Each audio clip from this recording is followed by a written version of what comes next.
আসসালামু আলাইকুম, আমি Mohammad Shakawat Hossain. Basic HTML CSS এর ভিডিও টিউটোরিয়ালে আপনাদের স্বাগতম। আজকে CSS এর 24তম টিউটোরিয়ালে আমরা আলোচনা করব CSS opacity নিয়ে। আমি HTML পেজের মধ্যে কয়েকটি এলিমেন্ট ক্রিয়েট করি।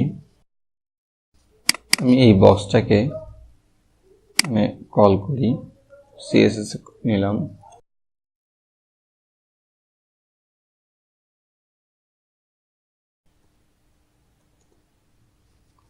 আমার এই তিনটি বক্স আমি ক্রিয়েট করলাম। এখন হুবারের মধ্যে আমি অপাসিটি দিব। অপাসিটি যখন আমার বক্সটা হুবার হবে,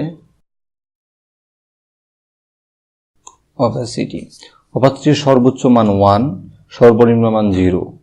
আমার এর মধ্যবর্তী কোনো একটি সংখ্যা দিতে হবে। আমি মধ্যবর্তী সংখ্যা দিলাম 0.5। আউটপুট দেখব, রিফ্রেশ দেই। কোনো বক্সের মধ্যে মাউস পয়েন্টার নেওয়ার সাথে সাথে অপাসিটি চেঞ্জ হচ্ছে। আমরা বক্সের মধ্যে হুবার অপাসিটি দিয়ে দেখলাম। অপাসিটি আমরা যেখানে দিই সেভাবেই কাজ করবে। আমি এখন একটি ইমেজ নেব, এবার বাহিরে নেই ইমেজ, রিফ্রেশ দেই। আমার ইমেজটি এখানে চলে এসেছে। এই ইমেজটিকে যদি আমি অপাসিটি দিতে চাই তাহলে আমি এভাবে দিতে পারি।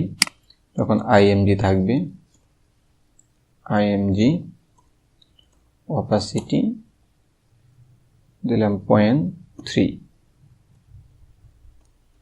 রিফ্রেশ দেই। কারণ আমার ইমেজটা হালকা দেখাচ্ছে।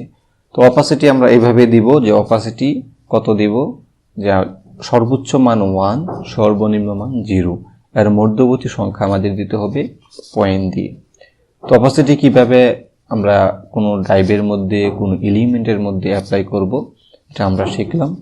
পরবর্তী টিউটোরিয়ালে আমরা আলোচনা করব CSS নেভিগেশন বার নিয়ে। পরবর্তী টিউটোরিয়াল অর্থাৎ আগামী টিউটোরিয়াল দেখার জন্য আপনাদের আমন্ত্রণ রইল। সবাই ভালো থাকবেন, সুস্থ থাকবেন।